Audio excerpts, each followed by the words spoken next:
नमस्ते हमारे रेलवे की तैयारी करने वाले प्यारे प्यारे भाई, कैसे हैं आप सभी।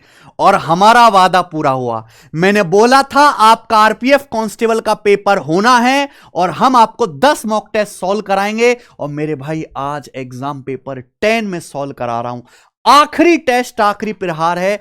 अब आपकी जिम्मेदारी है पेपर को फोड़ने की मेरे भाई, क्योंकि एक वनडे एग्जाम है। वनडे एग्जाम में आप अपना अच्छा स्कोर करिए, कट ऑफ क्लियर करिए, फिजिकल क्लियर करिए मेरे भाई, नौकरी आपके हाथ में होगी मेरे भाई। पूरे 10 सैंपल पेपर मैंने सॉल्व कराए मेरे दोस्त। एक बात और कि इन सभी के सभी मॉक पेपर की मैंने अपने YouTube चैनल पे इस मैथ्स कॉन्सेप्ट किंग पर प्लेलिस्ट बना दी है। देख रहे हैं आरपीएफ कांस्टेबल 2025 एग्जाम पेपर। आप यहां पे जितने भी सैंपल पेपर हैं सभी 10 के 10 की यहां पे वीडियोस देख सकते हैं डायरेक्ट। मैंने इतने बढ़िया तरीके से इन सैंपल पेपर को कराया है, इतने बढ़िया मॉक टेस्ट कराए हैं कि ये आपको आरपीएफ कांस्टेबल में तो हेल्प कर ही रहे हैं, लेकिन अभी जैसे आपका एनटीपीसी का पेपर होगा, ग्रुप डी का पेपर होगा, उन एग्जाम्स के लिए भी मेरे दोस्तों बहुत ज्यादा बेनिफिशियल है और वहां भी आपको हेल्प करेंगे भाई। सभी के सभी मॉक टेस्ट की मैंने अपने टेलीग्राम चैनल पर साथ साथ पीडीएफ भी अपलोड कराई है। ये टेलीग्राम चैनल है, टेलीग्राम चैनल का लिंक है इस वीडियो के डिस्क्रिप्शन में, सब बच्चे ज्वाइन कर लीजिए।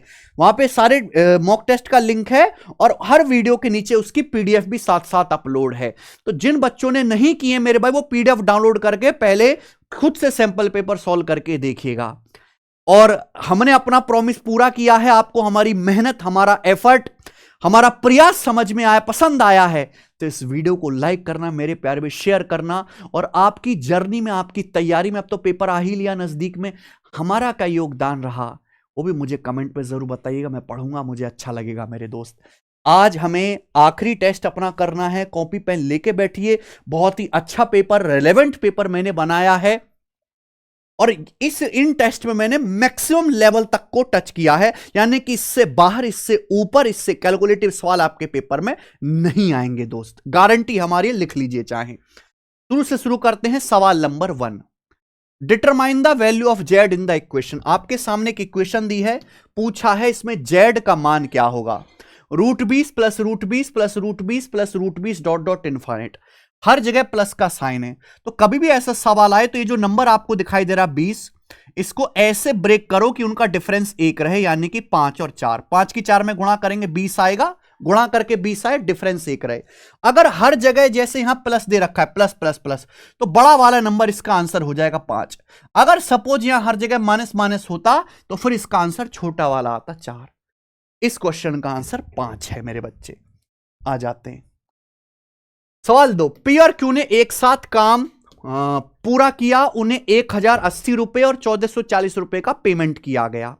अगर पी पूरे काम को 20 दिन में कर सकता है तो उन्हें एक साथ मिलकर काम पूरा करने में कितने दिन का समय लगा। मेरे भाई दो लोग हैं पी और क्यू, दोनों ने एक साथ काम शुरू किया और मेरे भाई उन्होंने एक साथ काम पूरा किया। पी को 1080 रुपए मिले, क्यू को 1440 रुपए मिले। एक बार बताओ, जो आदमी जितना काम करेगा उसको उतना पैसा मिलेगा। पैसा एफिशिएंसी के हिसाब से बांटा जाएगा। आप बताओ पी को और क्यू को जो पेमेंट किया गया उसका रेशियो क्या है। ये 36 से जा रहा है, 36 तिया 108, 36 चौका 144। तो पी क्यू को 3:4 के रेशियो में पेमेंट किया गया है, यानी कि पी और क्यू की काम करने की जो एफिशिएंसी है उसका रेशियो भी यही 3:4 होगा। ये लॉजिक है इस सवाल का मेरे भाई। पी काम को 20 दिन में कर सकता है तो दोनों मिलकर काम कितने दिन में करेंगे। पी की एफिशिएंसी 3 है, पी एक दिन में 3 कुर्सी बनाता है। पी पूरा काम कितने दिन में करता है, 20 दिन में। ये आपका टोटल वर्क आ गया। अगर इस टोटल काम को दोनों लोग पी और क्यू मिलकर करें तो पी और क्यू मिलकर करेंगे मेरे भाई इस काम को 3 जमा 4 7 एफिशिएंसी के साथ। तो कितना समय लगेगा काम करने में, बटे 7। तो 20 तिया 60 बटे 7 आएगा जी, 7 अट्टे 56, 4 8:4/7। तो दोनों लोग पी और क्यू मिलकर जो है काम को 8 सही 4/7 दिन में खत्म किए हैं। बढ़िया सवाल है मेरे भाई, ऐसे ही आएंगे।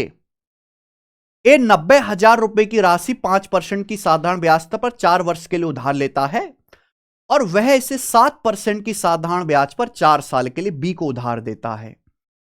उसको प्राप्त होने वाला लाभ ज्ञात कीजिए। बहुत बेसिक सवाल। देखिए मेरे भाई, होता है ना अक्सर गांवों में कि आदमी क्या करता है, कम ब्याज पे पैसा उधार लेके आता है और गांव में जाके गांव वालों को महंगे ज्यादा ब्याज की दर पे पैसा उधार दे देता है, तो बीच में जो है वो प्रॉफिट कमा लेता है। अब एक आदमी है ए, इसने 90,000 रुपए उधार लिए, कितने की दर से? 5% की दर से। और उधार लेने के बाद 7% की दर से मेरे प्यारे भी उसने उधार दे दिए। 5% की दर से पैसा उधार लिया, 7% की दर से पैसा उधार दे दिया, यानी कि बीच में 2% एक्स्ट्रा बचा लेगा। 2% का फायदा होगा आदमी को हर साल। 4 साल में कितना फायदा होगा? 4 साल के लिए उधार लिया, 4 साल के लिए उधार दिया, यानी कि टोटल 8% का फायदा हो जाएगा। हर साल 2% प्रॉफिट कमाएगा, 4 साल में 8%। तो 90,000 रुपए का मेरे प्यारे भाई वो कितना प्रॉफिट कमाएगा? 8% कमा लेगा। 90,000 का 8% जी कितना आता है मेरे भाई? 7200, 9/8 72। ठीक है, परसेंटेज से 2 जीरो काटेंगे, 7200 रुपए। कितना बेसिक सवाल है। संख्या m को 7 से विभाजित करने पर 6 शेषफल बचता है, m के स्क्वायर को 7 से भाग करने पर कितना शेषफल बचेगा? बहुत बेसिक बात। देखिए, कोई संख्या m है, जब मैं इसको 7 से भाग करता हूं तो रिमाइंडर आता है 6, शेषफल 6 आता है। बोला है m के वर्ग को, संख्या m के स्क्वायर को 7 से भाग करने पर कितना शेषफल बचेगा, ये मेरा सवाल है। एक बात बताइए, जो एक्शन नंबर में होगा वही आपको शेषफल में भी करना है। अगर आपने संख्या m का स्क्वायर कर दिया तो रिमाइंडर भी 6 का स्क्वायर आना चाहिए, 36। लेकिन आप ये बताओ, क्या 7 से भाग करने पर 36 आ सकता है? शेषफल नहीं आ सकता। 36 को वापस 7 से भाग करेंगे तो 7 पंजे 35 चला जाएगा, बचेगा रिमाइंडर 1, यानी कि 1 आंसर हो जाएगा। m के स्क्वायर को 7 से भाग करने पर 1 शेषफल बचेगा, बात खत्म। कितना बढ़िया सवाल था। 5वां देखिए, मजा आ रहा है? मजा आ रहा है तो लाइक कर दीजिए मेरे भाई। 108 रुपए के डिस्काउंट के बाद एक दुकानदार 14% का लाभ कमाता है। भाई, कोई दुकानदार अपने सामान पे 108 रुपए का डिस्काउंट देता है और 14% का लाभ कमाता है। If this discount is not allowed, अगर यह डिस्काउंट ना दिया जाए तो प्रॉफिट परसेंटेज क्या होगा? अगर कॉस्ट प्राइस जो है वो 450 रुपए है। बहुत बढ़िया, गजब का सवाल है मेरे भाई, लॉजिकल क्वेश्चन है, सोचो कैसे करेंगे। देखो मेरे भाई, एक दुकानदार अपने सामान पे 108 रुपए का डिस्काउंट देता है और 108 रुपए का डिस्काउंट देने के बाद उससे क्या होता है? 14% का फायदा होता है, यही बात है। अगर दुकानदार डिस्काउंट देना बंद कर दे, अगर ये दुकानदार 108 रुपए की छूट देना बंद कर दे, तो जाहिर सी बात है दुकानदार जो है ग्राहक से 108 रुपए ज्यादा लेगा। दुकानदार ग्राहक से 108 रुपए एक्स्ट्रा लेगा, तो दुकानदार को 108 रुपए का एक्स्ट्रा प्रॉफिट होगा कि नहीं होगा मेरे भाई? भाई, 108 रुपए डिस्काउंट देने के बाद 14% फायदा हो रहा है। अगर डिस्काउंट ना दिया जाए, छूट नहीं दी जाए, तो दुकानदार ग्राहक से, भाई साहब आज से 108 की छूट बंद, 108 रुपए एक्स्ट्रा लेगा, तो दुकानदार को 108 रुपए ज्यादा मिलेंगे, 108 रुपए का फायदा ज्यादा होगा। परसेंटेज में कितना फायदा एक्स्ट्रा हुआ? भाई, प्रॉफिट निकाला जाता है सीपी को बेस मान के। अगर सामान का कॉस्ट प्राइस 450 रुपए है तो 450 रुपए के सीपी पर 108 रुपए का प्रॉफिट एक्स्ट्रा होगा। परसेंटेज में कितना? गुणा 100%। बस ये जो एक्स्ट्रा प्रॉफिट है इसको जोड़ देना है। जीरो मेरे दोस्तों आपका जाएगा ही जाएगा। 9 से 12, 9 पंजे 45, और ये आ जाएगा जी 5 दूनी 10, तो 12 दूनी 24 और 14 38% आ गया, यानी कि अब दुकानदार को 14 + 24 38% का फायदा होगा। ये आंसर। क्या गजब का सवाल है मेरे भाई। सवाल नंबर 6, 71 की पावर 83 + 73 की पावर 83 को 36 से भाग किया जाता है तो शेषफल क्या होगा? ये एक स्पेशल सवाल है। ये 83 क्या है? पावर ऑड है। एक कौन से बताता हूं, a की पावर n + b की पावर n। कभी भी ऐसा सवाल आता है, अगर आपको पावर ऑड दिखती है, पावर ऑड दिखती है मेरे भाई, पावर ऑड दिखती है, तो ये जो है मेरे भाई a की पावर n + b की पावर n, ये हमेशा a + b से डिवाइड होगा। हमेशा हमेशा a + b से डिवाइड होगा, हमेशा। तो अगर कोई संख्या a की पावर n + b की पावर n फॉर्म की है, बस ध्यान रखिएगा पावर ऑड होनी चाहिए, विषम नंबर, पावर ऑड होनी चाहिए। तो अगर ऐसा है तो ये नंबर हमेशा a + b से कटेगा। अब ये जो नंबर है, यहां पावर 83 ऑड है, यानी कि जो नंबर लिखा हुआ है ये हमेशा ही ए प्लस बी मतलब 71 प्लस 73 144 से कटेगा। ये नंबर 144 से पूरा पूरा भाग होगा। बोला इस नंबर को 36 से भाग देने पर क्या शेषफल होगा। भाई 144 का ही बच्चा होता है 36। अगर ये नंबर 144 से ही पूरा कट रहा है तो 144 36 चौका होता है, यानी कि नंबर 36 से भी पूरा भाग होगा। और 36 से अगर पूरा पूरा भाग हो जाएगा तो भाग देने पर शेषफल क्या बचेगा, जीरो।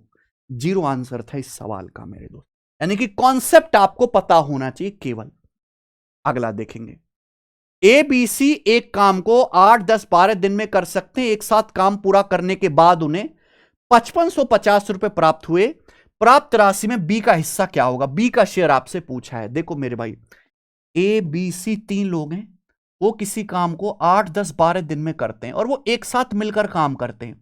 अगर एक साथ मिलकर काम कर रहे हैं तो जो पैसा बांटा जाएगा वो एफिशिएंसी के रेशियो में। अगर सारे लोग साथ में मिलकर काम कर रहे हैं तो पैसा जो है उनकी कार्य क्षमता के अनुपात में बांटा जाएगा। और एफिशिएंसी जो होगी वो टाइम का उल्टा होती है। ए 8 दिन में काम करता है, बी 10 दिन में काम करता है, सी 12 दिन में काम करता है पूरा। तो टाइम के रेशियो का आप उल्टा कर दीजिए, टाइम का उल्टा कर दीजिए, एफिशिएंसी आ जाएगी 8 10 12 का एलसीएम 120, 120 से मल्टीप्लाई। ये 15 बार जाएगा मेरे भाई, ये 12 बार जाएगा, 10 बार जाएगा। ये ए बी सी की एफिशिएंसी का रेशियो, इसी रेशियो में पैसा बांटा जाएगा। भाई हमें टोटल कितना पैसा बांटना है, 5550 रुपए। ये टोटल पैसा बांटना है। 5550 रुपए में बी का शेयर क्या होगा। तो बी का जो शेयर आएगा मेरे भाई वो 12 यूनिट आएगा आउट ऑफ टोटल। टोटल कितना है, 15 12 27 10 37, 12/37।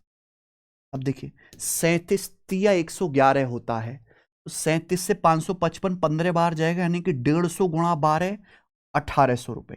तो बी का जो शेयर है 1800 रुपए आ जाए। कितने बढ़िया बढ़िया सवाल है मेरे दोस्तों, ठीक है जी। ये तो मैं आपको करा रहा हूं। अच्छा एक चीज और करना, पेपर देने जा रहे हो तो इसी चैनल पे हमारे आरपीएफ कांस्टेबल की प्लेलिस्ट के अलावा पिछले साल रेलवे ने 5 पेपर कराए। अब धीरे धीरे उनके रिजल्ट भी आ रहे हैं, उनके जो है सीबीटी 2 के पेपर भी हो रहे हैं। तो यहां पे मैंने पिछले साल रेलवे ने जो पेपर कराए प्लेलिस्ट बनी हुई है। 2024 में एएलपी का पेपर हुआ है, टेक्नीशियन का पेपर हुआ, आपके आरपीएफ सब इंस्पेक्टर का पेपर हुआ है, आपके जूनियर इंजीनियर का पेपर हुआ है। तो ये जितने भी एग्जाम हुए इन्हीं में से भी क्वेश्चन रिपीट होंगे। रेलवे सबसे आलसी बोर्ड है, बिल्कुल सवाल बनाने में मेहनत नहीं करता। थोड़ा सा सवाल क्वेश्चन कलेक्शन बना दिया, उसी में से डाटा बदल बदल के देता रहता है। तो इनमें से पक्का क्वेश्चन फंसेगा। ये सारी वीडियोस देख के जाएगा। सबसे ज्यादा इंपॉर्टेंट है आपके लिए ये आरपीएफ सब इंस्पेक्टर का जो पेपर हुआ था, अब हो रहा है आरपीएफ कांस्टेबल का। तो ये मैंने अर्थमेटिक के बेस्ट 60 सवाल कराए, जाके देख लीजिएगा। ऑलरेडी 5,24,000 बच्चे देख चुके हैं इस वीडियो को। देख के जाइएगा पेपर में जाने से पहले, अगर आप सीरियस एस्पिरेंट हैं तो। ठीक है मेरे भाई, चलिए 7वां कर लिया हमने, आगे चलेंगे। 240 मीटर लंबी एक ट्रेन 360 मीटर लंबी सुरंग को 30 सेकंड में पार करती है। ट्रेन की स्पीड क्या है। देखिए जब भी एक ट्रेन किसी सुरंग को पार करेगी तो ट्रेन खुद की लेंथ जाएगी 240 मीटर प्लस सुरंग की लेंथ जाएगी। ट्रेन इतनी डिस्टेंस जाएगी कितने सेकंड में, 30 सेकंड में। तो ट्रेन की स्पीड क्या है, 240 प्लस 360 600, 600/30 आ गया 20। तो ट्रेन की स्पीड आ गई 20, लेकिन ये आया मीटर पर सेकंड में, क्योंकि डिस्टेंस मीटर में, टाइम सेकंड में। पूछा किलोमीटर पर आवर में। अगर मीटर पर सेकंड को किलोमीटर पर आवर में बदलना है तो 18/5 से गुणा करनी पड़ेगी। तो 5 चौक 20 और 18 चौक 72, 72 किलोमीटर पर आवर ट्रेन की स्पीड आ जाएगी। अगला, किसी संख्या को 3/2 से गुणा करने की बजाय गलती से 7/5 से गुणा कर दिया। इस गलती के कारण परिणाम में, रिजल्ट में कितने % की एरर हुई। भाई एक बच्चा खाली बैठा, मास्टर ने बोला इसको 3/2 से गुणा कर दे, गलती से 7/5 से गुणा कर दी मेरे भाई। ठीक है, तो कितने % की मेरे प्यारे भाई यहां पर एरर हो जाएगी। एक बात मैं बताऊं, शॉर्टकट बता रहा हूं भाई। सही था, नंबर को गुणा करनी थी 3/2 से, सही था, पर गलती से उसने क्या कर दिया, 7/5 से गुणा कर दी। कितने % की एरर होगी। सही आंसर में तो गलती आ जाएगी ना। तो इस सवाल का ट्रिक है कि आप ऐसे क्रॉस मल्टीप्लाई कर दो। यहां सही गुणा करनी थी, यहां गलत गुणा कर दी। तो 5 तिया 15 रेशियो 7 दूनी 14 आ जाएगा। यानी कि अगर सही आंसर 15 आना था तो उसका आंसर आया 14। ठीक है मेरे भाई, आप बोलोगे यानी कि आंसर में एक की गड़बड़ होगी, 1/15, और 1/15 परसेंटेज में क्या होता है, 6 सही 2/3%। तो 6:2/3% आपका आंसर सही आंसर से कम आया है। चलिए, 62,500 की धनराशि पर हर 8 महीने में चक्रवृद्धि होने वाली 12% वार्षिक ब्याज दर से 2 साल में प्राप्त चक्रवृद्धि ब्याज कितना होगा। बेहतरीन सवाल, देखिए ध्यान सुनिएगा। सवाल में यह कहा है कि अगर 62,500 रुपए हैं जो कि हर 8 महीने में कंपाउंड हो रहा है, ब्याज की दर 12% है, 2 साल का कंपाउंड इंटरेस्ट क्या होगा। ये सब कीवर्ड्स हैं। देखिए मेरे भाई, हमारे पास 2 साल का समय, 2 साल क्या होता है, 24 महीने, 2 साल मतलब 24 महीने, 24 महीने का टाइम है। ब्याज हर 8 महीने में आप कंपाउंड कर रहे हो, हर 8 महीने में आप कंपाउंड इंटरेस्ट ऐड करके नया प्रिंसिपल बना रहे हो हर 8 महीने में। अब आप मुझे बताओ, ब्याज की दर 12% पर एनम है। पर एनम का मतलब 1 साल, 12 महीने में 12% ब्याज है। अगर 12 महीने में 12% ब्याज होगा तो 8 महीने में कितना ब्याज होगा, 8%। 8 महीने में 8%, अगले 8 महीने में 8%, 12 महीने में 12%, 8 महीने में 8%, यानी कि जो आपको कंपाउंड इंटरेस्ट मिलेगा वो 8 का सक्सेसिव मिलेगा दोस्त। अब आपको निकालना सीआई, दुनिया का बेस्ट तरीका बता रहा हूं। 3 साइकिल है ना, 3 साइकिल के लिए ये रेशो याद कर लीजिए, 3 है कि ये रेशो याद कर लीजिए। प्रिंसिपल कितना है, 62,500 रुपए आपका प्रिंसिपल है। बस इसका 8% करते जाओ। क्या करते जाना है, 8%। जैसे 62,500 रुपए का 8% क्या आएगा, 60,000 का 8% 4800, 2500 का 8% 200, यानी कि 5,000 आ गया। 62,500 का 8% 5,000, 5,000 का 8%, 8% करते जाओ, 5,000 का 8% 400, 400 का 8% 32, 400 का 8% 32। बस यही आंसर होगा है मेरे भाई। इनकी गुणा करके जोड़ दो, 5,000 तिया 15,000 प्लस 1200 16,200, 16,200 में 32 जोड़ेंगे तो 16,232 रुपए ये आंसर है, 16,232 रुपए। किधर गया दोस्त, बी ऑप्शन आंसर आ गया। इससे जल्दी आप इस सवाल का आंसर निकाल नहीं सकते मेरे भाई, कम से कम कैलकुलेशन में आएगा। आइए, किसी वस्तु को 24% की लॉस पर बेचा गया है, ठीक है। अगर इस वस्तु को 1,596 रुपए ज्यादा में बेचा गया होता तो 18% का लाभ होता। क्रिया मूल्य ज्ञात करें। देखो, जैसे मान लीजिए किसी वस्तु का सीपी है, आपने किसी वस्तु को 24% के लॉस पर बेचा, सीपी से 24% कम में। अगर 1,596 रुपए ज्यादा में बेचते तो हमें 18% का लाभ होता, यानी कि परसेंटेज में कितना डिफरेंस आया। लाभ मतलब सीपी से ज्यादा में बिका, लॉस मतलब सीपी से कम में बिका। परसेंटेज में कितना डिफरेंस है, 18 में से -24 घटाएंगे 42% का, परसेंटेज में डिफरेंस है 42% का। रुपए में कितना डिफरेंस है, 1,596 रुपए ज्यादा में बेचा गया, तो 42% की वैल्यू ही 1,596 रुपए के बराबर है। सीपी पूछा यानी कि 100% की वैल्यू पूछी है मेरे भाई। तो 42 से जाएगा मेरे दोस्तों, 42 तिया 126, बचेगा 3,336, 8 बार। तो 1% की वैल्यू मेरे प्यार भी 42 से काटेंगे तो 42 तिया 126, फिर 8 बार जाएगा। 1% की वैल्यू 38, 100% आएगा, 100 से गुणा 3,800 रुपए। तो क्रिया मूल्य जो होगा वस्तु का वो 3,800 रुपए होगा। ये आंसर है, सी ऑप्शन। खेल खत्म, कुछ नहीं है। 12 मीटर लंबे, 8 मीटर चौड़े और 3 मीटर ऊंचे कमरे में रखे जा सकने वाले सबसे लंबे जो है पोल की सबसे लंबे खंबे की लंबाई क्या है। आप जैसे आप समझिए कि आप कमरा, जिस कमरे में बैठ के आप पढ़ रहे हो, उसकी लंबाई 12 है, चौड़ाई 8 है, ऊंचाई 3 है। उसमें सबसे लंबा पोल या खंबा क्या रख सकते हो, जो उसका डायगोनल होगा। डायगोनल जो होगा मेरे भाई कमरे का, अब कमरे का ये LBH दे रखा है। डायगोनल का फॉर्मूला आपको याद है, विकर्ण की लंबाई निकालनी, यानी कि indirectly √L² plus B² plus H², ये फॉर्मूला है डायगोनल का।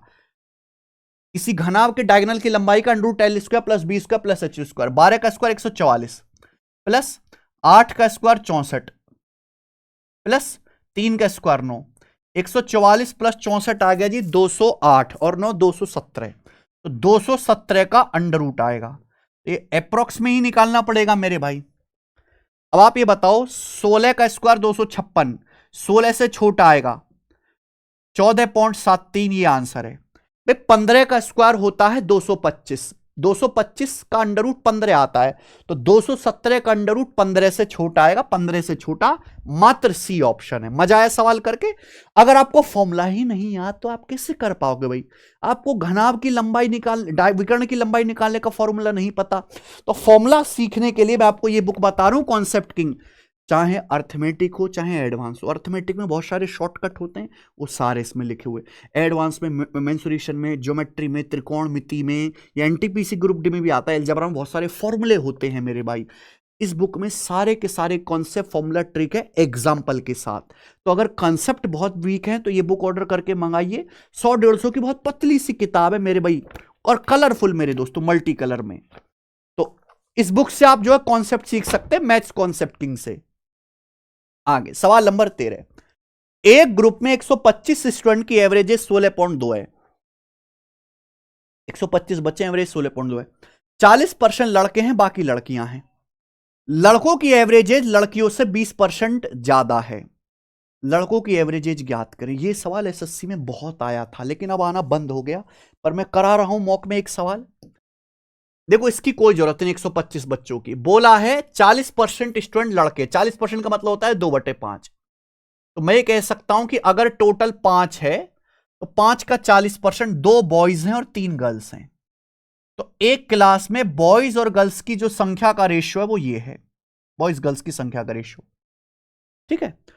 लड़कों की एवरेज एज लड़कियों से 20% ज्यादा है। एवरेज एज ही आपको निकालने, क्या निकालना? लड़कों की एवरेज एज निकालनी है। ध्यान सुनिएगा, सवाल में कहा गया है लड़कों की एवरेज एज लड़कियों से 20% ज्यादा है। 20% की फ्रैक्शन वैल्यू 1/5, यानी कि लड़कों की एवरेज एज लड़कियों से 20% ज्यादा है। अगर लड़कियों की एवरेज एज 5 यूनिट है, 5 यूनिट, तो बॉयज की एवरेज एज 6 यूनिट है, बॉयज की। क्या आप मुझे यह बता सकते पूरी क्लास की एवरेज एज क्या होगी?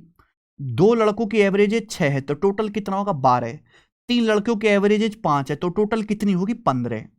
तो 12 + 15 27 आ गई टोटल एज। कितने स्टूडेंट की? 2 और 3 5 स्टूडेंट की बटे 5, यानी कि ये पूरी क्लास की एवरेज एज आ गई रेशियो के हिसाब से। जबकि सवाल के अनुसार पूरी क्लास की एवरेज एज कितनी है? 16.2 साल।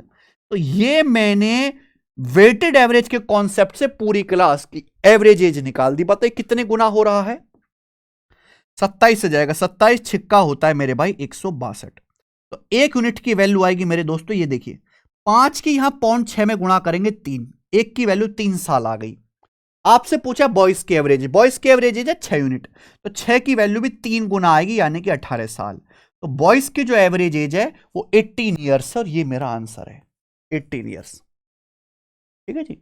वैसे भी बॉयज की एवरेज 6 का मल्टीपल आएगी, 6 से कटने वाला, तो यहां पर एक ही ऑप्शन था, 6 में 3 आ रहा है, बी। ये भी मेरा तरीका है करने का, ऑप्शन से भी। कोई दुकानदार 840 किलो चावल खरीदता है, कुछ हिस्सा बेचा 25% लाभ पर, बाकी 10% लॉस पर बेचा। पूरे सौदे में, पूरे सौदे में मतलब टोटल ट्रांजैक्शन में 15% का लाभ होता है, 10% हानि पर बेची गई चावल की मात्रा ज्ञात करें। सवाल को पढ़ते ही पता लग जाएगा, एलिगेशन का क्वेश्चन है। इतने चावल पे इतना प्रॉफिट, इतने पे इतना लॉस, टोटल दिया है दोनों पे मिलाकर। 840 किलो चावल था, कुछ हिस्सा बेचा 25% लाभ पर, बाकी बेचा 10% लॉस पर, लॉस मतलब माइनस, और सारे चावल पे कुल मिलाकर कितना प्रॉफिट हुआ? 15% का लाभ हुआ सारे चावल पे कुल मिलाकर। तो यानी कि मेरे प्यारे भी आप सीधा एलिगेशन लगा दीजिए, चावल की मात्रा का रेशियो आएगा, है ना। लॉस है तो माइनस लगाएंगे, 15 में से -10 घटाइएगा 25, और 25 में से 15 घटाइएगा 10। ये आ गया मेरे दोस्तों, 5 से कट गया, 5 तिया 15, 5 दूनी 10, चावल की मात्रा का अनुपात आ गया 3:2। सवाल में आपसे ये कहा है 10% लॉस पर बेचा गया चावल, 10% लॉस पर ये वाला 2 यूनिट चावल बेचा गया, यानी कि अगर उसने टोटल 3 और 2 5 यूनिट चावल बेचा है, तो लॉस पर बेचा है 2 यूनिट। तो 840 किलोग्राम का 2/5, ये मेरे प्यारे भाई आ जाएगा आपका। कितना आएगा मेरे दोस्तों? 840 का 2/5, 25 और 10 मैच नहीं कर रहा भाई आंसर तो। अच्छा मैंने गलत काट दिया, 5 × 5 = 25, 5 दूनी से 5 बार जाएगा, सॉरी 5 बार कटेगा, ये 7 आएगा, टोटल आएगा जी 7। 2/7 होगा, तो 7 से 840 आपका चला जाएगा 120 बार, और 120 दूनी 240 किलो। 240 किलो चावल आ गया मेरे भाई, जो आपने लॉस पर बेचा है। मजा आया? एक त्रिभुज की भुजाएं 8, 12, 16 हैं, त्रिभुज का एरिया क्या है? अरे वाह, ऐसे सवाल आरपीएफ एसआई में भी आए थे। देखो, अगर किसी त्रिभुज की तीनों भुजाएं दी हैं तो उसका एरिया निकालने के लिए हम हीरोन्स फॉर्मूला लगाते हैं। हीरोन्स फॉर्मूला होता है under S, S minus A, S minus B, S minus C, जहां एस क्या है? त्रिभुज का अर्ध परिमाप या सेमी पेरीमीटर। मेंसुरेशन भी आएगी ना आपके पेपर में तो 2D। सेमी पेरीमीटर होता है भाई जो ट्राइंगल की तीनों भुजाएं दी हैं, इनको जोड़ के 2 से भाग कर दीजिए। तो 8 + 12 20 और 16 36/2 18। तो त्रिभुज का अर्ध परिमाप 18 है। यहां वैल्यू रख दो, केवल फॉर्मूले में आंसर आएगा 18। 18 - 8 10, इंटू 18 - 12 6, इंटू 18 - 16 2। ये आया मेरे भाई। क्या आएगा मेरे दोस्तों? जल्दी से बताना। अब मुझे इसका अंडर लेना है भाई। इसका क्या लेना है? अंडर लेना है। तो आप ये देखिए, 18 दूनी 36 ही हो गया। 18 दूनी 36 का अंडर तो 6 आ गया। ये देखते हैं ना कौन सी संख्या रूट बन गई। 10 × 60 हो गया। 60 का मतलब होता है 15 × 60। ये लिख सकते 4 का अंडर 2 आ जाएगा, और 15 का नहीं आएगा, यानी कि √15। तो 6 दूनी 12 √15 आना चाहिए मेरे भाई। 12 √15, डी ऑप्शन। ओके बच्चों, आप बोलोगे सर मजा आ गया, ऐसे ही तो सवाल आएंगे हमारे पेपर में। यदि 7 = 4b बराबर 14c है, तो ए बी सी का रेशियो क्या होगा? ऐसे सवाल आए ना, ये बराबर ये बराबर ये। तो ये जो नंबर दिए 7, 4 और 14, तीनों से कटने वाला नंबर ढूंढिए। तीनों से कटने वाला नंबर आ जाएगा मेरे भाई यहां पे 28। मान लीजिए कि 28 है, ये तीनों बराबर हैं, तो किसी ना किसी के तो बराबर है, मान 28 के बराबर है। अगर 7 का मान 28 है तो ए का मान आएगा 4। 4b अगर 28 है तो बी का मान आएगा 7, यानी कि आंसर है 14c। 28 है तो सी का मान आएगा 2। 4:7:2, आंसर आ गया सी ऑप्शन। बात खत्म। हमेशा इनका एलसीएम को एक बराबर मान के कर लीजिए।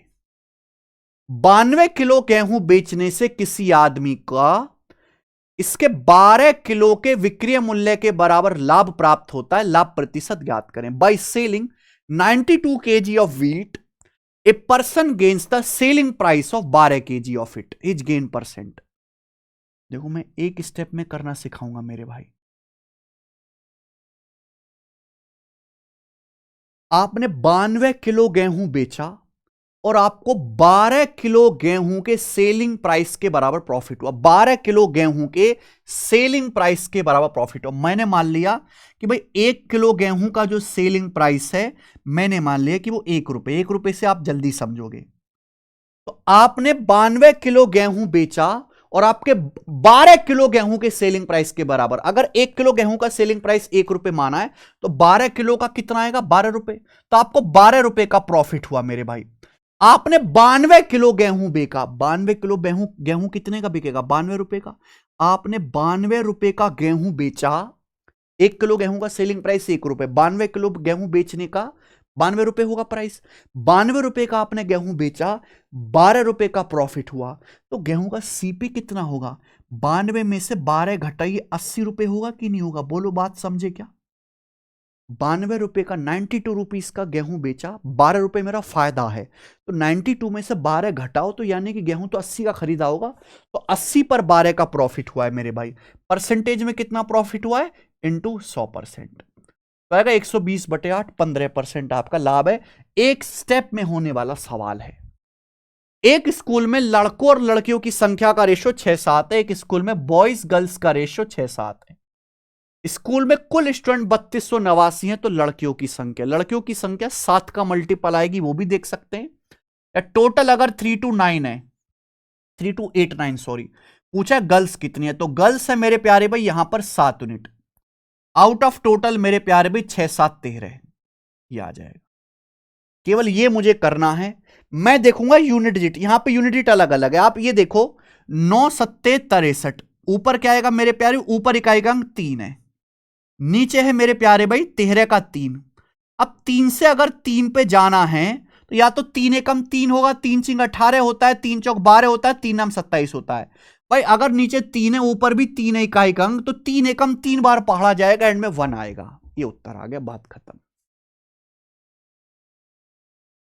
ए और बी किसी काम को 24 और 40 दिन में पूरा कर सकते हैं, 8 दिन तक साथ में काम करते हैं। सी बचे काम को 14 दिन में पूरा करता है।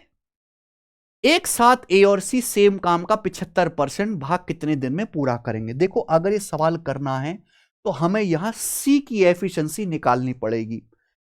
ठीक है जी, सी की एफिशिएंसी। अब देखो दो लोग हैं भाई ए और बी, ये मुझे दिया गया है। ए किसी काम को करता है 24 दिन में और बी जो है उसी काम को करता है 40 दिन में। तो मैंने काम मान लिया 24 और 40 दोनों से कटने वाला नंबर आसान सा 120। टोटल वर्क मैंने 120 मान लिया। तो ए की एफिशिएंसी आ जाएगी 5, बी की आ जाएगी 3। ए और बी एक दिन में 5 और 3 यूनिट काम करते हैं। अब एक साथ 8 दिन तक काम करते हैं। आप मुझे बताओ ए और बी एक दिन में कितना काम करेंगे। ए 5 कुर्सी बनाएगा, बी 3। ए और बी एक दिन में 5 और 3 8 यूनिट काम करेंगे। तो एक दिन में अगर 8 यूनिट काम करते तो 8 दिन में कितना काम करेंगे, 64। अगर 120 में से 64 काम हो गया तो बचा कितना, 56 यूनिट काम बचा। तो 56 यूनिट काम बचा और इस बचे हुए काम को सी ने 14 दिन में किया।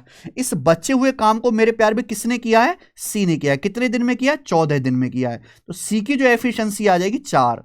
सी 56 यूनिट काम 14 दिन में करता है तो एक दिन में करेगा 4। तो बोला ए और सी सेम काम का 75% कितने दिन में करेंगे। टोटल काम है 120। 120 का 75% या 3/4 कितना होता है मेरे भाई, 90। तो मैं 90 यूनिट काम करना है।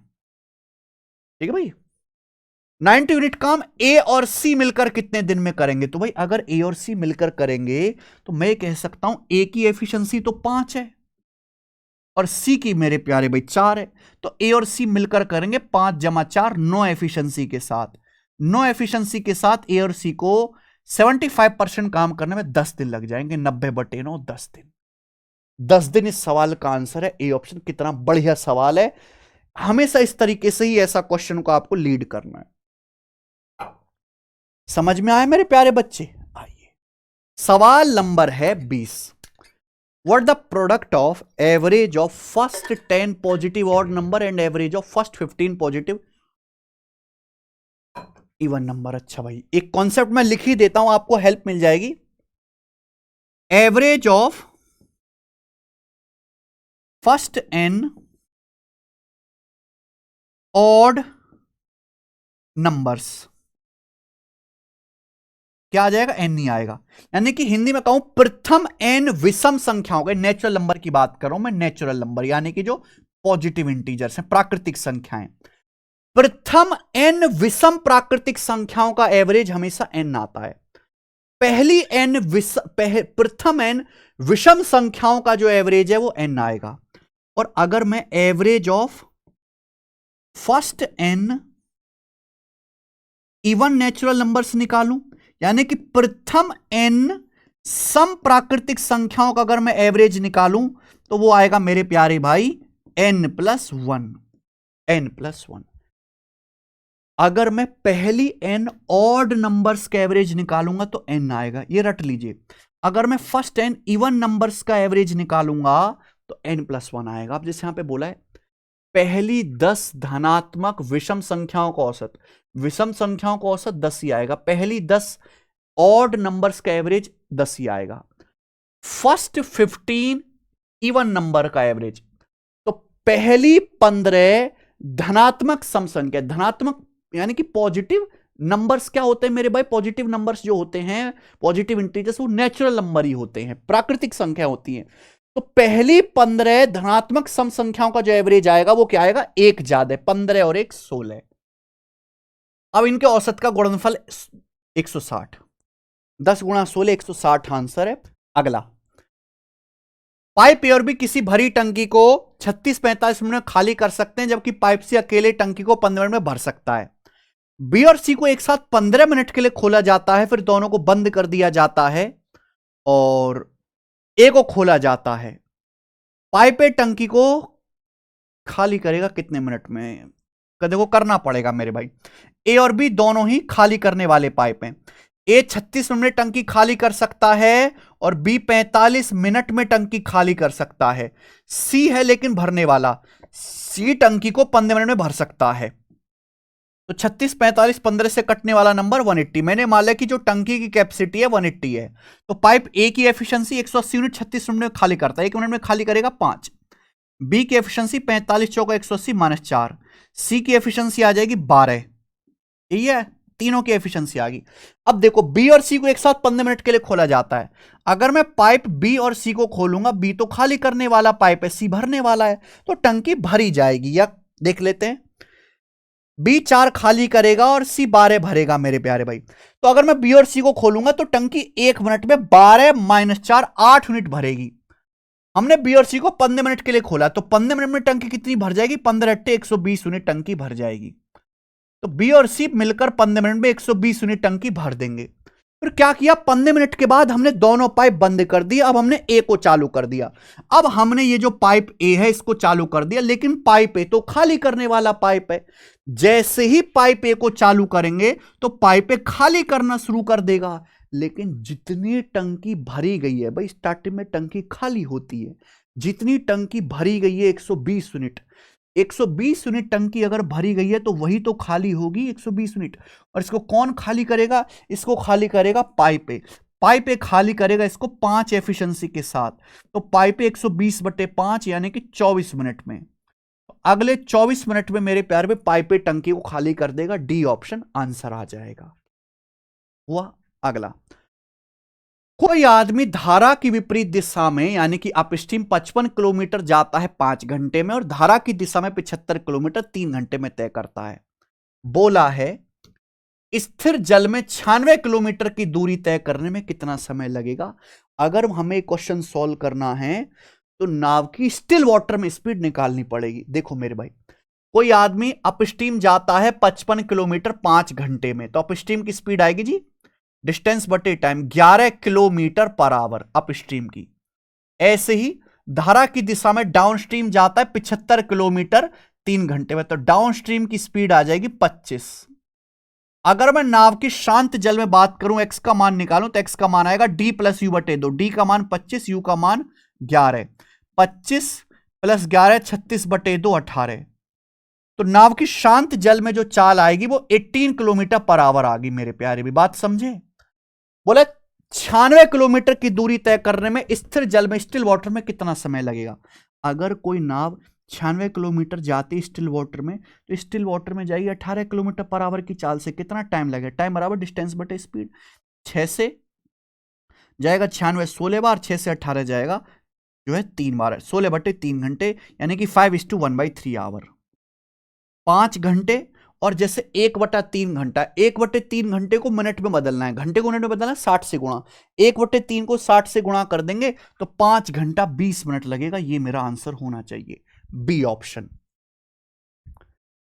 किसी वस्तु का एमआरपी 300 है, 20% X%, 5% की 3 छूट के बाद वस्तु को 177.84 में बेचा जाता है। एक्स का मान ज्ञात करें। बढ़िया मेरे भाई, देखो एक वस्तु का एमआरपी 300 रुपए है, हमने इस वस्तु पर 3 डिस्काउंट दिए।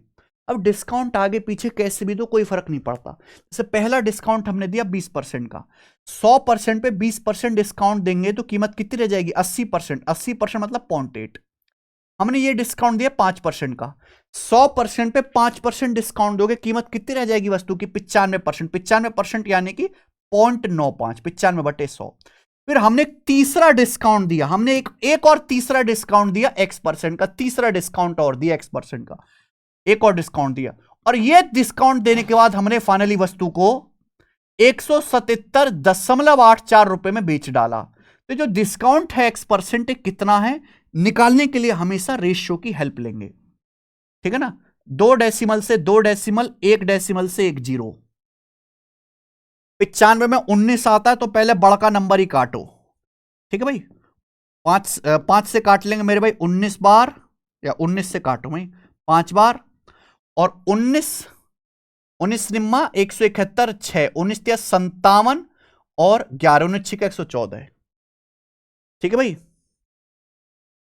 क्लियर है? आप बोलोगे यस सर बिल्कुल क्लियर है।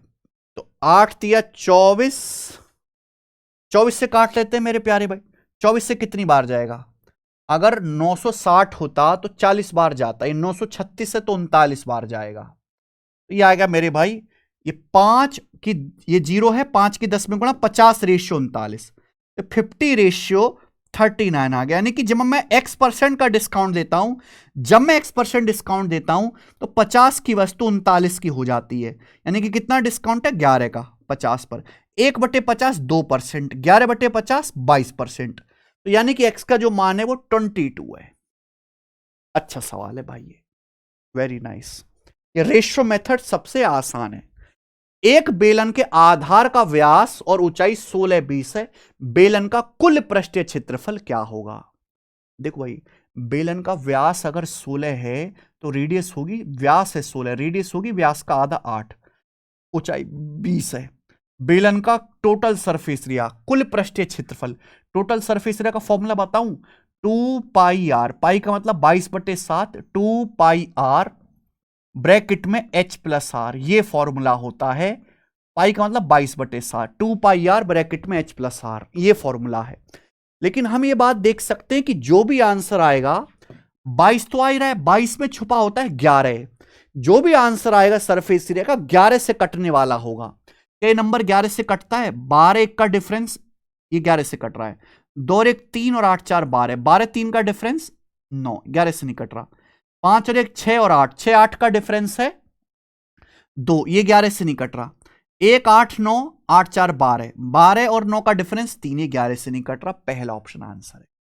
यानी कि हम ज्यादातर ऐसे सवाल ऑप्शन से बना सकते हैं, वरना वैल्यू रखो 2πr, r का मतलब 8, ब्रैकेट में h+r, h+r यानी कि 20 + 8 28, 7 चौक 28, ये पूरी गुणा करेंगे तब आपका आंसर आ जाएगा मेरे भाई। ठीक है, पहला ऑप्शन। अगला, अनु किसी काम को 22 दिन में कर सकती है, शमा अनु से 60% मोर एफिशिएंट है, शमा अकेले उस काम को कितने दिन में पूरा करेगी? देखो मेरे भाई, ये अनु है, शमा है, शमा अनु से 60% मोर एफिशिएंट है। 60% की फ्रैक्शन वैल्यू 3/5 अनु से, यानी कि अगर अनु की एफिशिएंसी 5 है तो शमा की एफिशिएंसी 3 ज्यादा है 8, तो शमा की एफिशिएंसी अनु से 60% ज्यादा है। सवाल वाला, अनु किसी काम को 22 दिन में कर सकती है, अनु किसी काम को 22 दिन में कर सकती है, तो अनु मेरे भाई एक दिन में 5 यूनिट काम करती है, 22 दिन में कितना काम करेगी? गुणा 22, ये टोटल वर्क आ गया, total work, this is the total work. अब मेरे भाई इस टोटल वर्क को अगर क्षमा करेगी तो क्षमा करेगी 8 एफिशिएंसी के साथ, तो कितना समय लगेगा? /8, 2 से 22 11 बार, 2 से 8 4 बार, यानी कि 55/4। तो 55/4 का मतलब तो ये आ गया, 13 चौका 52 और 3 55/4। ठीक है, जल्दी हो रहा है। यदि किसी घन की प्रत्येक भुजा 15% बढ़ा दी जाए तो घन का आयतन कितने % बढ़ जाएगा?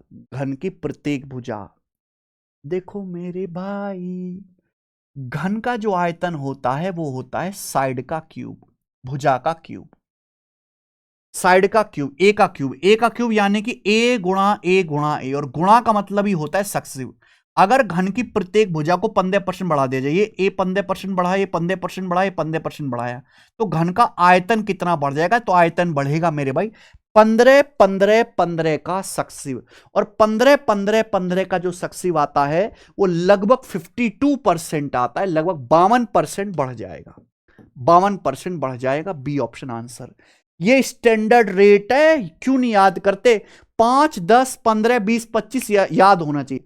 5% का 3 बार सक्सेसिव करेंगे, यानी कि किसी संख्या को अगर 5% बढ़ाते हैं तो टोटल 15.7625% बढ़ेगा। 10% बढ़ाते हैं तो 33.1% बढ़ेगा। 15% बढ़ाते हैं तो 52 बढ़ेगा। 20% बढ़ाते हैं तो 72.8% बढ़ेगा। 25% बढ़ाते तो 95.3125% बढ़ेगा। ये सारे जो कॉन्सेप्ट है, स्टैंडर्ड रेट, इस सीआई में भी काम आता है, परसेंटेज में भी काम आता है, मेंसुरेशन में भी काम आता है, सारे कॉन्सेप्ट हैं इस किताब में मेरे भाई, जो इस बुक से पढ़ते हैं उनको याद होगा। ठीक है जी, वरना आपको फॉर्मूला से निकालना पड़ेगा, रेशियो तो ज्यादा कैलकुलेटिव हो जाएगा। देखो 3 संख्याओं का सक्सेसिव कैसे निकालते? पहले इन तीनों को जोड़ो, 15 15 15 45, तीनों को जोड़ो मेरे भाई, 45 प्लस फिर 2 की गुणा बटे 100, 15 गुणा 15, 15 गुणा 15, 15 गुणा 15, 225, 225, 225, 675 बटे 100, 6.75।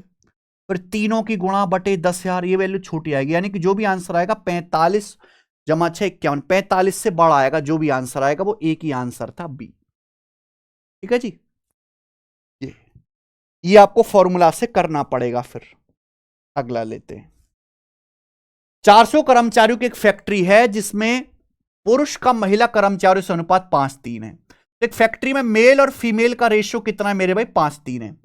फैक्ट्री में 87.5% रेगुलर कर्मचारी हैं, 92% पुरुष कर्मचारी रेगुलर हैं, यानी कि उनकी पक्की नौकरी है।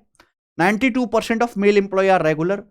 What is the percentage of regular female employ? Female employ कितने % रेगुलर हैं? सवाल तो डेविएशन का हो गया, एलिगेशन से भी हो जाएगा, जो मर्जी है, एलिगेशन डेविएशन दोनों लग जाएगा।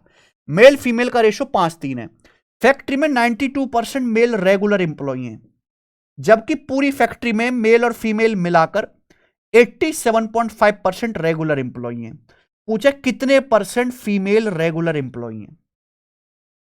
अब आप बताओ मेरे भाई, अगर टोटल 87.5% रेगुलर एम्प्लॉय हैं तो मेल भी 87.5% रेगुलर होना चाहिए और फीमेल भी 87.5% रेगुलर होना चाहिए मेरे भाई। लेकिन 92% मेल रेगुलर है। 87.5 से 92 कितना ज्यादा है? 4.5% ज्यादा है। तो जो मेल एम्प्लॉय हैं वो 5 का 4.5% ज्यादा हो रहा है। तो बैलेंस करने के लिए यहां 5 का 4.5% कम करना पड़ेगा मेरे प्यारे भाई। क्लियर है? बटे 3 बटे फीमेल एम्प्लॉय निकालना ना, फीमेल कितनी रेगुलर है, बटे 3 करना पड़ेगा। फीमेल 3 है, 3 से 4.5 1.5 बार, यानी कि आ गया 7.5। 87.5 में से 7.5 घटाएंगे तो 80%। तो 80% फीमेल मेरे प्यारे भाई यहां पर रेगुलर है। समझ में आई बात? आप बोलोगे जी 28वां करेंगे। बढ़िया सवाल, गोरा सवाल है। रमेश की मंथली इनकम 16,500 है, खर्चा 10,500 है। अगले साल इनकम 25% बढ़ जाती है, खर्चा 19% बढ़ जाता है, बचत में परसेंटेज वृद्धि ज्ञात कीजिए। ये सवाल भी एलिगेशन से डेविएशन से दोनों से हो जाएगा। मुझे डेविएशन ज्यादा पसंद है। देखो इनकम क्या होती है? इनकम होते है खर्चा प्लस बचत। तो आप रमेश भाई साहब की खर्चा और बचत का रेशियो निकालो। रमेश की इनकम 16,500 है, जिसमें से खर्चा 10,500, इनका रेशियो लो, 00 तो कट ही जाएगा और 5 से कटेगा मेरे भाई। अभी 5 से कहे तो 15 से ही कट जाएगा, 15 से कट जाएगा 11 बार और 15 सत्ते 105 7 बार। यानी कि रमेश की इनकम अगर 11 है तो खर्चा 7 है। 11 में से खर्चा 7 है तो बचत कितनी है? 11 - 7 4 बचत है। ये रमेश की खर्चा बचत का रेशियो है। बोला रमेश की इनकम 25% बढ़ जाती है। इनकम का मतलब खर्चा प्लस बचत, एक्सपेंडिचर प्लस सेविंग इनकम बोलते हैं। ये 25% बढ़ गया। रमेश का खर्चा 19% बढ़ जाता है, 19%। पूछा रमेश की बचत कितने % बढ़ जाएगी? बचत क्या ये डेविएशन का सवाल नहीं है? आप बताओ, किसी आदमी का मेरे प्यारे भाई गजब तरीके निकाल रखे मैंने ऐसे सवालों के। किसी आदमी की इनकम 25% बढ़ी, इनकम तो खर्चा भी 25% बढ़ना चाहिए, उस आदमी की बचत भी 25% बढ़नी चाहिए। लेकिन तभी तो होगा भाई, अगर मेरी इनकम 25% बढ़ी तो मैं अपना खर्चा भी बढ़ा दूं 25%, बचत भी बढ़ा दूं 25%। लेकिन खर्चा तो 19% ही बढ़ा, 25% की बजाय खर्चा 19% बढ़ा, खर्चा 6% कम बढ़ा, कम मतलब माइनस। तो खर्चा 7 रुपए का 6% कम बढ़ा है, 7 छिंग 42। तो बैलेंस करने के लिए 42% एक्स्ट्रा करना पड़ेगा मेरे भाई। पूछा बचत कितनी बड़ी? बचत है कितनी? 4, तो बटे 4 से भाग दीजिए। 4 से 42 यानी कि 10.5, तो 25 और 10.5 आ गया 35.5, यानी कि बचत 35.5% बढ़ जाएगी। समझ आई बात? आप बोलोगे यस, मजेदार। 0.04 और 0.36 के बीच मध्य अनुपाती। अगर दो संख्याएं ए और बी का मध्य अनुपाती निकालना है, मीन प्रोपोर्शनल, तो ए बी का मीन प्रोपोर्शनल है √AB। तो 0.04 इंटू 0.36 करना पड़ेगा। 0.04 का अंडर रूट 0.2, 0.36 का अंडर रूट 0.6, तो 6 दूनी 12, यानी कि 0.12 आएगा। डी ऑप्शन ये आ जाएगा। डेसिमल के बाद 2 डिजिट। कितनी सरल बात है। आइए 30वां, एक कंप्यूटर की कीमत मोबाइल फोन से 80% ज्यादा है। कंप्यूटर की कीमत, कंप्यूटर की लागत में 25% की कमी होती है, मोबाइल फोन की कीमत 20% बढ़ती है। तो मूल लागत की तुलना में 2 कंप्यूटर 3 मोबाइल फोन की कुल कीमत में कितने % परिवर्तन होता है? अरे वाह, देखो ये सवाल आरपीएफ सब इंस्पेक्टर के पेपर में भी आया था, आरपीएफ एसआई के पेपर में भी आया था ये सवाल। अच्छा, एक चीज और मेरे भाई, आप यहां पे जाइए हमारी एप्लीकेशन पे, टेस्ट रैंकिंग पे, ये मॉक टेस्ट हैं। तो जैसे आपका एनटीपीसी का पेपर होने वाला है, ग्रुप डी का पेपर होने वाला है, तो जितने भी रेलवे की तैयारी कर रहे हो, एसएससी की, अभी दिल्ली पुलिस कांस्टेबल की वैकेंसी आएंगी, हर एक एग्जाम के, दिल्ली पुलिस अभी हेड कांस्टेबल की वैकेंसी आएंगी, हर एक एग्जाम के प्रीवियस ईयर के 5 साल के टेस्ट फ्री हैं इस एप्लीकेशन पर, और कहीं आपको नहीं मिलेंगे। आप यहां पे जाइए, देखिए ये प्रीवियस ईयर के, देखिए अभी आरपीएफ सब इंस्पेक्टर का पेपर हुआ था। इतनी डेडिकेटेड और फास्ट टीम है हमारी कि 2024 का जो आरपीएफ एसआई का पेपर हुआ था, देखिए सारे के सारे टेस्ट एप्लीकेशन पर फ्री डाल दें, सारे के सारे। अभी जो आरपीएफ एसआई का पेपर हुआ था, भाई कोई बच्चा ये सोचता है कि मुझे आरपीएफ कांस्टेबल का पेपर देना है, चलो मैं एसआई के सवाल लगा लेता हूं। तो एप्लीकेशन डाउनलोड करो, टेस्ट रैंकिंग दिमाग में बिठा लीजिए, नाम मेरे भाई है ना। मैं एयरपोर्ट पे जाता हूँ, ट्रेवल करता हूँ, तो जो लोग वर्किंग होते हैं, कोई रेलवे में काम कर रहा है, कोई कांस्टेबल है, कोई एयरपोर्ट पे काम कर रहा है, वो भी बहुत सारे लोग कहते हैं कि सर हमें समय ज़्यादा नहीं मिलता, हमने आपकी एप्लीकेशन डाउनलोड कर रखी है, उस पर फ्री टेस्ट डले हुए हैं, हमारा सिलेबस कंप्लीट, हम बैठे बैठे टेस्ट लगाते रहते हैं फ्री में ही, और हमें बहुत फ़ायदा मिलता है। तो कितना अच्छा काम है मेरे भाई। भैया 2024 के जितने भी आरपीएफ के पेपर हुए, सारे के सारे 10-12 शिफ्ट है, हर शिफ्ट का पेपर यहाँ पे मैंने डलवा दिया। बताओ क्या करूं मैं आपके लिए इससे ज्यादा। किसी को 13 दिसंबर का जो पेपर हुआ था सॉल्व करना है, सॉल्व करिए पूरा का पूरा फुल लेंथ, फायदा मिलेगा आपके पेपर में भी मेरे भाई। ठीक है जी। आप ये सोचो कि मैं इसकी तैयारी कर रहा हूं, मैं तो केवल इसी पेपर के सवाल करूंगा। भाई तेरे पेपर के सवाल है ही कितने। आरपीएफ कांस्टेबल का पेपर 6 साल पहले हुआ था, और 6 साल पहले पेपर हुआ था 15 शिफ्ट में, और 15 की 15 शिफ्ट डिट्टो सेम है। 35 सवाल लगा के नौकरी लोगे क्या? करना तो पड़ेगा। कंप्यूटर की कीमत मोबाइल से 80% ज्यादा है। 80% की फ्रैक्शन लो 4/5। कंप्यूटर की कीमत मोबाइल से 80% ज्यादा है, यानी कि मोबाइल अगर 5 रुपए का है तो कंप्यूटर 4 ज्यादा 9 रुपए का है। अब बोला है कंप्यूटर की लागत 25% कम की जाती है, और मोबाइल फोन की कीमत में 20% की वृद्धि की जाती है, मोबाइल फोन की कीमत में। तो आपसे पूछा है, ये कॉस्ट है, कंप्यूटर और मोबाइल फोन की कॉस्ट 9:5 के रेशियो में है। तो पूछा मूल लागत की तुलना में 2 कंप्यूटर, भाई एक कंप्यूटर 9 का है, 2 कंप्यूटर 2 गुणा 2, और 3 मोबाइल फोन, 3 मोबाइल फोन के लिए गुणा 3, 2 कंप्यूटर 3 मोबाइल फोन की कुल लागत में कितने % का परिवर्तन होगा? आप 2 कंप्यूटर 3 मोबाइल फोन की कीमत का रेशियो निकाल लीजिए ना। 3 से 9 3 बार कट जाएगा, ये आएगा 3 दूनी 6 रेशियो 5। ये आ गया मेरे भाई 6 रेशियो 5। आप बोलोगे हाँ सर, ठीक है मेरे भाई। तो मैंने ये रेशियो निकाल लिया कि 2 कंप्यूटर 3 मोबाइल फोन की कीमत का रेशियो क्या है। अब आप मुझे बताइए कितनी कीमत बढ़ जाएगी? 6 कंप्यूटर का प्राइस 25% घट जाएगा, तो 25 छिक्का 150 माइनस का 150, और यहां 5 का 20% बढ़ेगा, 20 पंजे 100, तो माइनस का 150 और प्लस का 100, तो माइनस का 50% आया। आप बोलोगे हाँ सर, कितनी वैल्यू पर, कितनी वैल्यू है कंप्यूटर प्लस मोबाइल की? 6 5 11/11। अगर फाइनल आंसर नेगेटिव आ रहा है तो इंक्रीज नहीं आएगा, डिक्रीज आएगा, और 50 को 11 से भाग देंगे तो 11 चौक 44, 44 के बाद भी बच जाएगा 6 जीरो, तो 6 जीरो है तो 11 पंजे 55 जाएगा, यानी कि माइनस का 4.5, माइनस 4.5 मतलब अप्रोक्स 4.5% घट जाएगा। सी ऑप्शन हो गया सॉल्व। आ जाइए आगे, तुरंत करेंगे।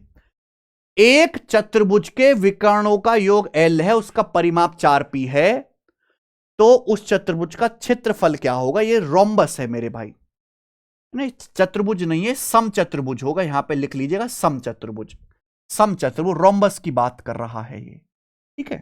चलो, रोम्बस आप समझते हैं, ये इसको बोलते हैं रोम्बस, एक ऐसा चतुर्भुज जिसकी आमने सामने की भुजाएं समांतर हों और बराबर हों।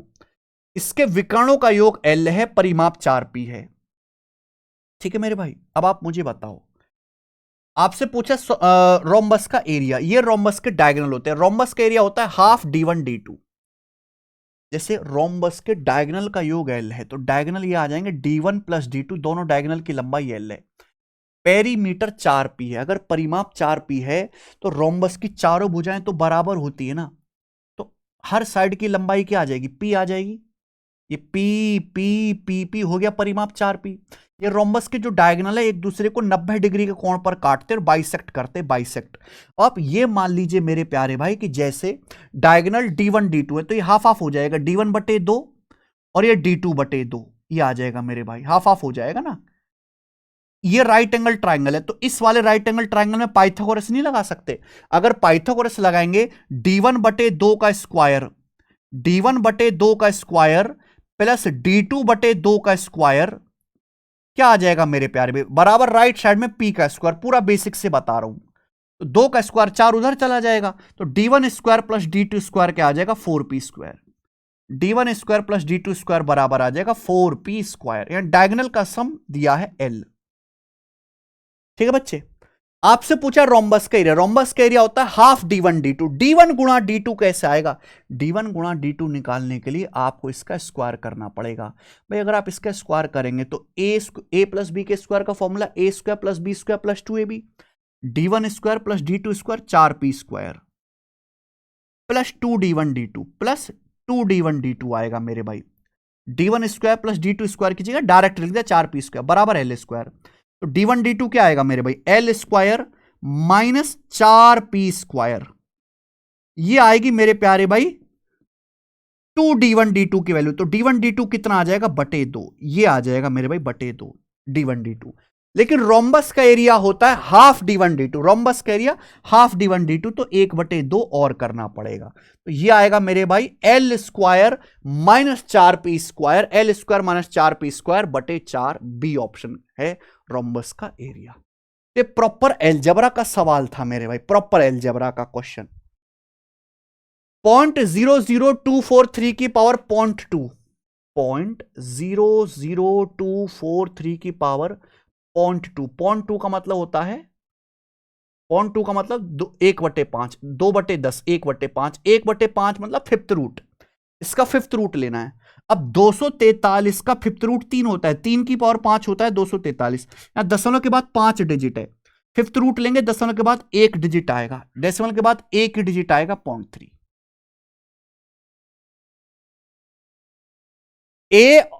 स्थान ए और बी से जो ए से 80 किलोमीटर दूर है, स्थान ए से बी तक जो कि ए से 80 किलोमीटर दूर है, जाने के लिए एक्स और वाई एक ही समय पर यात्रा करते हैं। वाई की अपेक्षा एक्स 4 किलोमीटर पर आवर धीमी गति से यात्रा करता है। वाई स्थान बी पर पहुंचकर वापस आते हुए बी से 16 किलोमीटर दूरी पर एक्स से मिलता है, वाई की चाल ज्ञात करें। यह सवाल मैंने थोड़ा बढ़िया डाला है मेरे भाई, ऐसे समझिए कि ये एक जगह ए है और ये मान लीजिए मेरे भाई ये दूसरी जगह है, ये बी है। अब 2 लोग हैं मेरे भाई और इनके बीच की दूरी है 80 किलोमीटर, ए और बी के बीच की दूरी 80 किलोमीटर है। समझ में आई बात, ध्यान सुनेगा। ए से बी तक जाना है और बी जो है ए से 80 किलोमीटर दूर है। एक्स और वाई एक ही टाइम पर चलना शुरू करते हैं। अब यहां पॉइंट ए से 2 लोग एक्स और वाई एक साथ चलना शुरू करते हैं, बी की तरफ जा रहे हैं, बी ए से 80 किलोमीटर दूर है। वाई की जो स्पीड है एक्स, वाई की अपेक्षा x 4 kilometre per hour slow है, एक्स की जो स्पीड है वाई से 4 किलोमीटर पर आवर कम है, यानी कि एक्स स्लो है वाई फास्ट है। तो वाई क्या होगा, अगर वाई फास्ट है तो वाई पहले बी पे पहुंच जाएगा, बी पे पहुंचने के बाद वाई वापस मुड़ेगा और वापस मुड़ के 16 किलोमीटर, बी से 16 किलोमीटर की दूरी पर ये कौन चल रहा है, वाई चल रहा है। बी से 16 किलोमीटर की दूरी पर मेरे प्यारे भाई ये जो बंदा वाई है, यहां से एक्स भी चल रहा होगा, एक्स से मिलता है यहां पर मेरे प्यारे भाई, ये एक्स से मिलता है, ये एक्स चल रहा है मेरे भाई, यहां पर एक्स से मिलता है। समझ में आया, यानी कि वाई फास्ट है एक्स स्लो है, तो वाई क्या है, जल्दी बी पे पहुंच गया, बी पे पहुंचने के बाद वाई वापस मुड़ गया, एक्स बेचारा धीरे धीरे चल रहा है, यहां पे दोनों लोग मिले, यानी कि मेरे प्यारे भाई वाई जो है बी से 16 किलोमीटर की दूरी पर यहां मिला है। तो आपसे पूछा है इनकी वाई की स्पीड पूछिए। दो लोग हैं मेरे भाई, एक्स और वाई, ध्यान सुनेगा। दोनों लोगों ने एक साथ चलना शुरू किया, एक्स और वाई ने एक साथ। वाई चलते चलते चलते चलते चलते चलते बी पे पहुंच के मुड़ भी गया। एक्स यहां चलता रहा चलता रहा चलता रहा, यहां मिले। तो वाई और एक्स दोनों सेम टाइम तक चलना है। दोनों ने एक साथ चलना शुरू किया, एक साथ चलते रहे चलते रहे चलते रहे चलते रहे। वाई तो ऐसे चल गया, एक्स ऐसे चल गया, यहां मिले। अगर दोनों सेम टाइम तक चल रहे हैं, टाइम सेम है, तो जो उनके द्वारा चलेगी डिस्टेंस का रेशियो होगा वही स्पीड का रेशियो होगा। भाई अगर ये टोटल डिस्टेंस 80 किलोमीटर है, 16 है, तो ये कितना आएगा? 64 किलोमीटर। 80 में से 16 घटाइए 64, तो मैं कह सकता हूं एक्स ने कितनी दूरी चली है? 64 किलोमीटर। वाई ने कितनी दूरी चली है? वाई 80 किलोमीटर तो ये चला, फिर 16 वापस मुड़ा। 80 प्लस 16 वाई ने चला 96। तो ये एक्स और वाई की डिस्टेंस, एक्स और वाई ने जो डिस्टेंस चली है उस डिस्टेंस का रेशियो है। लेकिन अगर दोनों ने सेम टाइम तक ट्रेवल किया है, तो ये उनके द्वारा ये सेम टाइम तक ट्रेवल किया है, तो ये उनकी स्पीड का रेशियो भी होगा। जो डिस्टेंस का रेशियो होगा वही स्पीड का भी रेशियो आएगा। यानी कि उनकी स्पीड का रेशियो है 32 दूनी 64, 32 तिया 96, 2:3। और सवाल के अनुसार x की जो स्पीड है y से 1 यूनिट कम है, जबकि सवाल के अकॉर्डिंग x की स्पीड y से 4 किलोमीटर पर आवर कम है। तो 1 की वैल्यू सवाल में 4 दी है, पूछा y की स्पीड, y की वैल्यू 3, तो 3 की वैल्यू 12 है। y की चाल है 12 किलोमीटर पर आवर। गजब का सवाल है ये। 5 साल पहले एबीसी की एवरेज एज 21 थी। 3 साल बाद, अब से 3 साल के बाद बी और सी की एवरेज एज 25.5 साल होगी। ए की प्रेजेंट एज क्या है? भाई साहब प्रेजेंट की बात करो, फ्यूचर का और पास्ट का क्या है छोड़ो। सवाल बोला है 5 साल पहले एबीसी की एवरेज एज 21 थी। अगर 5 साल पहले एवरेज एज 21 थी एबीसी की, तो अभी कितनी होगी? ए की भी 5 साल बढ़ेगी, बी की भी 5 साल बढ़ेगी, सी की भी 5 साल बढ़ेगी, तो एवरेज भी 5 साल बढ़ जाएगा। तो अगर मैं अभी की बात करूं तो अभी तीनों की एवरेज एज 26 साल है। 3 लोग हैं मेरे भाई एबीसी, उनकी एवरेज एज प्रेजेंट में 26 साल होगी। तो टोटल एज कितनी आएगी? 26 या 78 साल तीनों की टोटल एज। आप बोलोगे हाँ जी सर। बोले प्रेजेंट से अब से 3 साल के बाद, अब से 3 साल के बाद बी और सी की एवरेज एज 25.5 होगी। अगर 3 साल बाद 25.5 है, तो अभी बी और सी की एवरेज एज कितनी है? 22.5। यानी कि अभी बी और सी की एवरेज एज 22.5 है, तो बी और सी की टोटल एज कितनी होगी? दो लोगों का टोटल निकालना है, 22.5 का दुगना 45, 22.5 का दुगना 45। ए की एज पूछिए, ए की एज कैसे आएगी? घटा दीजिए, घटा देंगे ए की एज आ जाएगी 78 माइनस 45, 33। ए की प्रेजेंट एज 33 साल है। लेकिन ये इतना आसान है कि दिमाग में ही कर सकते हो, लिखने की जरूरत नहीं है। मैं तो अपने आखिरी सवाल की तरफ चला। अब सवाल है 35वां मेरे भाई। अरे वाह, डीआई का सवाल है पाई चार्ट का। इस पाई चार्ट में कुल 7200 एम्प्लॉय वाले कंपनी है, उसमें अलग अलग डिपार्टमेंट में एम्प्लॉय का परसेंटेज बताया गया कि परसेंटेज सेल्स में कितने, मार्केटिंग में कितने, आईटी एचआर फाइनेंस में कितने कितने परसेंट है। Suppose the company plans to hire 324 more employ in upcoming recruitment drive. मान लीजिए कंपनी को आने वाले समय में 324 नए कर्मचारी नियुक्त करने हैं। 324, उसमें से 25% आईटी विभाग के लिए होंगे, 25% जिसमें से आईटी विभाग के लिए होंगे। तो पूछा इस रिक्रूटमेंट के बाद आईटी विभाग में कर्मचारियों की संख्या में कितने परसेंट की वृद्धि होगी? देखो मेरे भाई, हमारे पास 7200 एम्प्लॉय है, जिसमें से आईटी में 30% है।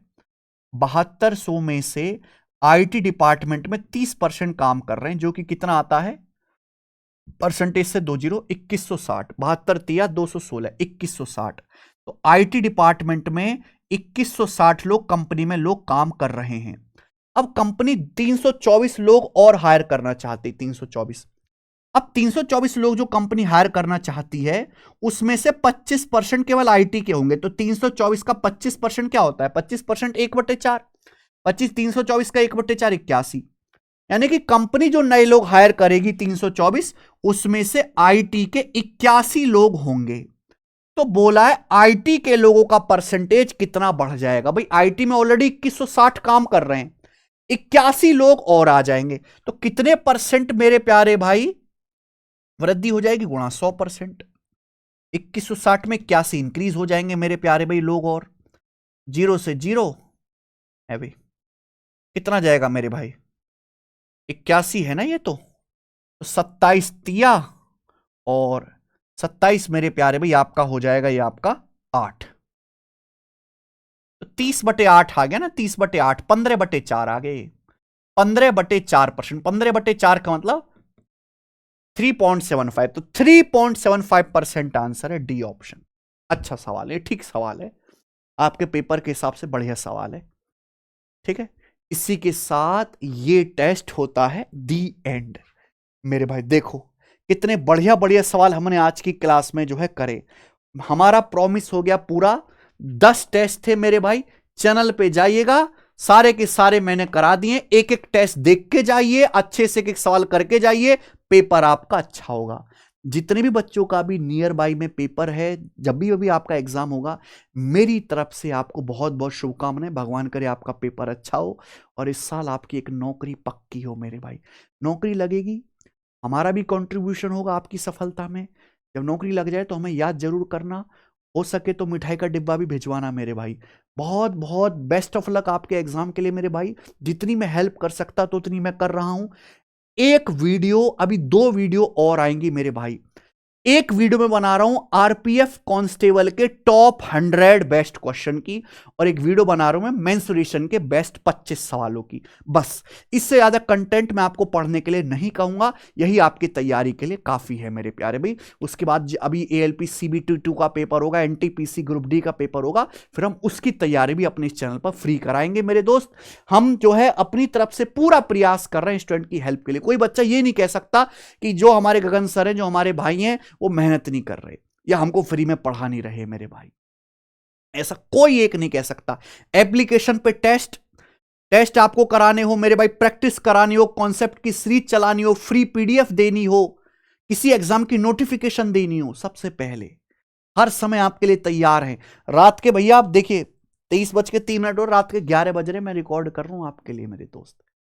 बिना मतलब खा तो लिया मैंने, इतना भी नहीं कहूंगा, बिना सोए। अब मुझे जाके फिर से सीट्स पे काम करना पड़ेगा। इतनी मेहनत है मेरे भाई, तब जाके हम गगन गगन बने और लोग जुबान कुछ भी चला देते हैं मेरे दोस्त। चैनल को सब्सक्राइब कर लीजिएगा। बेस्ट ऑफ लक मेरे प्यारे भाई आपके एग्जाम के लिए। धन्यवाद, बाय।